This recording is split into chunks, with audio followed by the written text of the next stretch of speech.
Hello, I am Dr. Rashid Ahmed from the Department of Physics of Guwahati University of Science and Technology.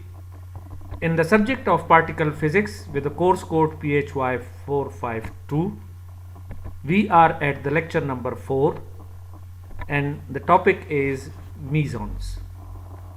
Mesons are middleweight particles that are hypothesized and later experimentally verified to be the mediators of a strong force.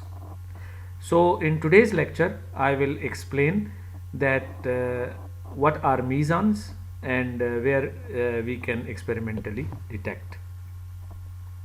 So let's start first of all with the idea of stability of a nucleus, and as we know that inside the nucleus we have protons, and especially in 1930s it was not known that neutron does exist inside the nucleus.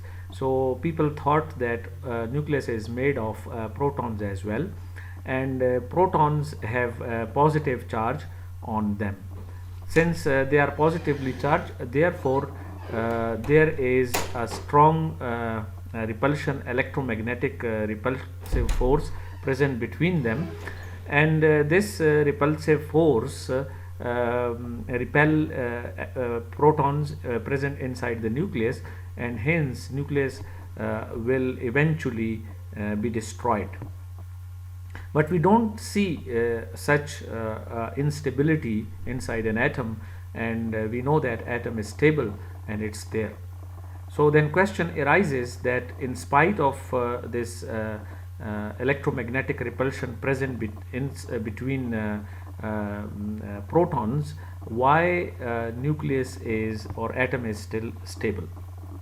So imagine that we have let's say a helium atom.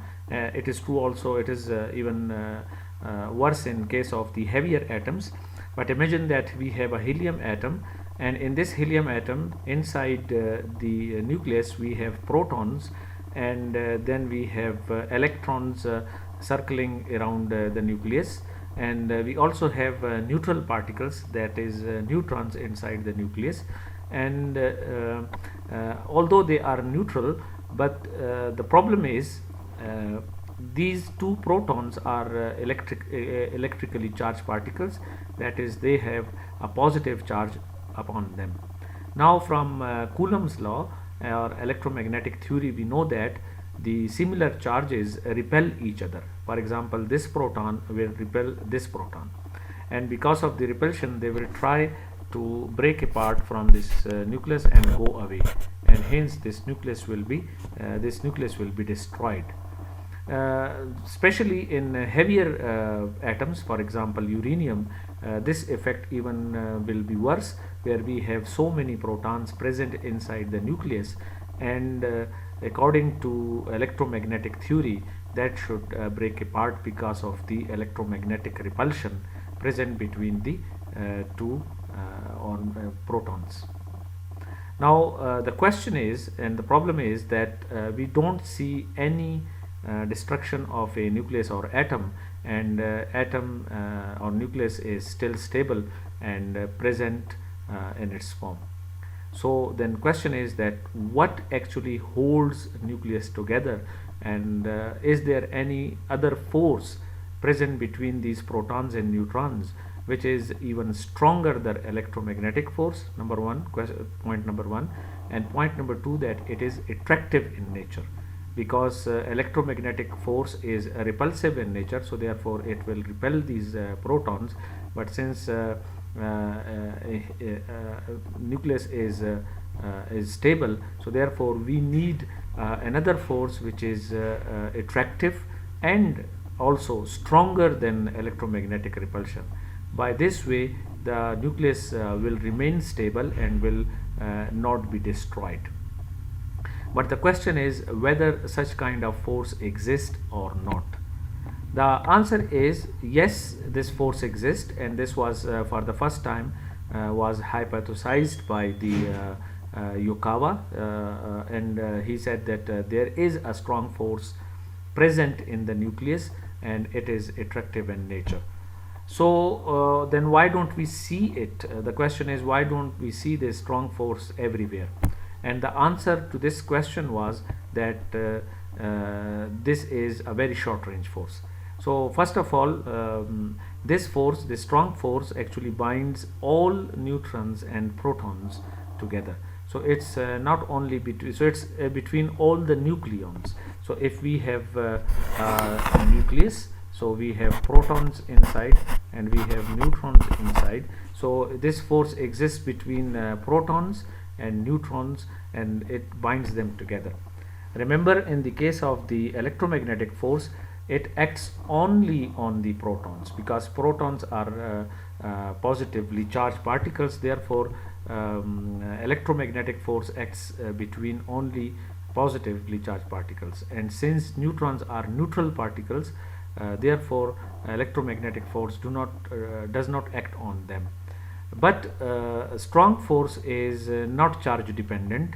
It acts on all the all the two particles, that is protons and neutrons, equally, and hence it binds the nucleus. So as I already mentioned, that inside the nucleus we have protons, and the strong nuclear force actually acts as a binding force or attractive force between two protons. So it acts between two protons, it attracts them, and since it is stronger than electromagnetic force, therefore it keeps the nucleus binded. And it also acts between neutrons. So there is a force present between neutrons as well, and this force also acts between a proton and a neutron. So all sorts of possibilities are there, and it is true that this force is present between proton and a proton, and proton and a neutron, and a neutron and neutron. So it is present in all types of particles over here, or all nucleons. This force is present. Okay, so as I said that if this force is present and it is reality, then why don't we see it everywhere? And the answer to this question is that since it is a short range force. By short range force we mean that it acts over a certain distance, a very small distance, and does not act over a large distances. See, for example, if we have a nucleus, so in this nucleus, if proton is present at one edge and on the other edge, this force acts between them because it's a very short range, but it does not act between a proton present here and a proton present here. So there will be no short range because the range is shorter, so it does not act over between two protons which are at the distance greater than the radius or diameter of a nucleus. So therefore you don't see this force in common life, although everything is originated from it, but you see this force only into the nucleus. Therefore it is also called the strong nuclear force, because it is present only in the nucleus. Therefore sometimes it is referred to as a strong nuclear force. Okay, so it's very short range force, therefore we don't see in common practice, but it is present between nucleons, that is protons, and neutrons, and protons, neutrons. Okay, now we talk about the relative strength of all the four forces. We know that we have four forces present, so we talk about all the relative strength of the four forces. So strong nuclear force is actually the strongest of all of them, and the second is electromagnetism. It is weaker than strong nuclear force, but stronger than the weak nuclear force. It is on the third number, and on the fourth number we have gravitational force. So if relatively I say the strength of the strong nuclear force is let's say 1, then the strength is equal to 1. Then electromagnetism is almost 100 times weaker than the strong nuclear force. So you can see that 100 times, it is 100 times weaker than strong nuclear force. So that's why the nucleus is stable. and if you go to the weak nuclear force, it's almost 1 to the 10 is power 13 times weaker than the strong nuclear force.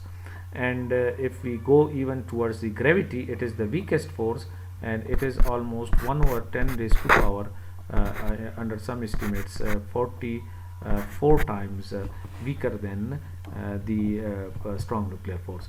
So you can see over the relative strengths of these forces. These strong nuclear force is the strongest force, and if you put the strength equal to 1, then you see that the gravitational force is the weakest, but still electromagnetism is a quite weaker than strong nuclear force, and that's the reason that it is that the nucleus is stable, or atom is stable. We can also give their ranges. We know that strong nuclear force is a very short range, but electromagnetism and gravitational force are of infinite ranges, and weak forces also, it's even shorter than the strong nuclear force. It is short, but it is shorter than this, and it is even just by contact, when two particles are two nucleons. It is also present in the nucleus, and two particles are two nucleons are in contact, then the weak nuclear force acts between them. Otherwise it is very, very short range. So these are the four forces present in the universe, but at that time we knew that from the point of stability, that there is a strong nuclear force, and we are talking about it. And now point was that it's very interesting point, that in quantum field theory every force is mediated by a certain kind of particle. At that time we knew that there is an electromagnetic force between protons, and that was mediated by a particle named as photon, as we have talked about this in my previous lecture. So this photon was actually the mediator of a strong electromagnetic force. And so the idea is that one of the photons emits this photon, and the other photon absorbs it, or this emits it and it absorbs it, but this mediator, or the emitter or absorber between these two particles, actually responsible for the electromagnetic attraction or repulsion.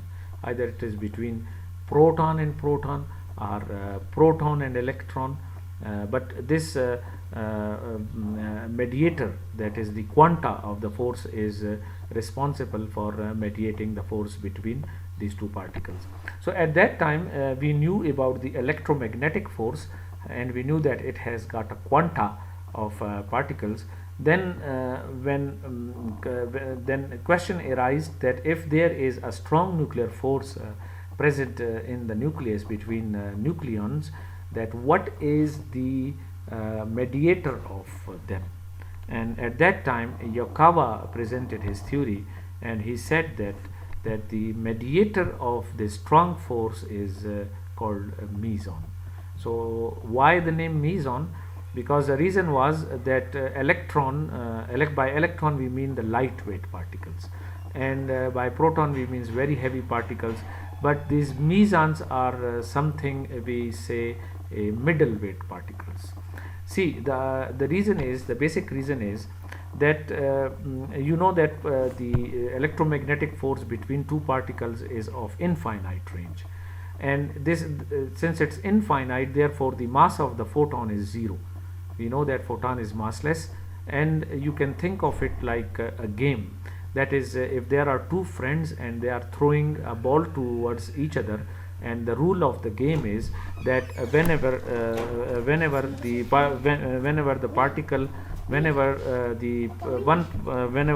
one of the friends throws a ball towards the other friend, then the rule of the game is that the other friend will catch it and throw it back. Now imagine that this particle is very heavy, and this ball is very heavy. If ball is heavy, then these two friends have to be close enough so that they can throw and catch the ball. So whenever a friend when this mass of this ball is light, then they can be further apart, because this lighter ball can be thrown over a large distance. Similarly, between protons, since photon is a massless particle, therefore it can be of infinite range. But on the other hand, since strong nuclear force inside the nucleus is of a very short range, therefore the mass of the particle has to be greater than the photon, or would be in some range.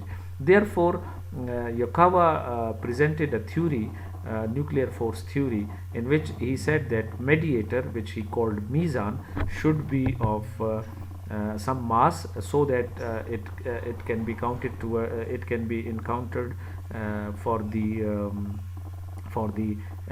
short range of a strong nuclear force. And he said that mass of the meson should be 300 times of the electron. That's why the name meson, because it's a middleweight. Electron is a lightweight, a lepton. So electron is basically a lepton, and meson is basically a lightweight, that is middleweight, and protons are then heavier particle. So mass of the meson is almost 300 times greater than of the electron. So that was the Yukawa theory for presenting meson as a mediator. And as we know that meson is actually meaning a middleweight particle. Okay, so once Yukawa presented his theory, then many groups started to look for it. Since its mass was greater than the mass of electrons, so therefore we knew at that time it couldn't be produced in laboratory easily. But then people started for the natural laboratory, that is the cosmic rays coming from the universe towards Earth. So people thought that it might be present there, and many groups started to look for it. And for the first time, many separate groups in 1937 found this meson in cosmic rays, and Yukawa theory was established. But it was for the first time was found by Anderson group in USA in 1937, and Street group also in USA. They found them independently, reported that they have found in cosmic rays the particle called meson. But this discovery was not free of problems, and the first of the problem was the wrong lifetime of these particles measured as predicted by the Yukawa. So whenever there is a particle which is a radioactive and it also decays to a lighter particles, so meson was also a such kind of particle, a short-lived particle that decayed into other particles. And when these decays were calculated by using Yukawa theory and measured experimentally, so they did not match, and there was a wrong particle as Yukawa predicted.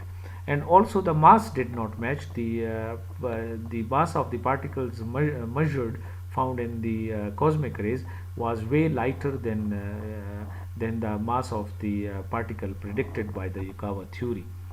So what was wrong? Either we are having a different particle in cosmic rays, or Yukawa theory is wrong.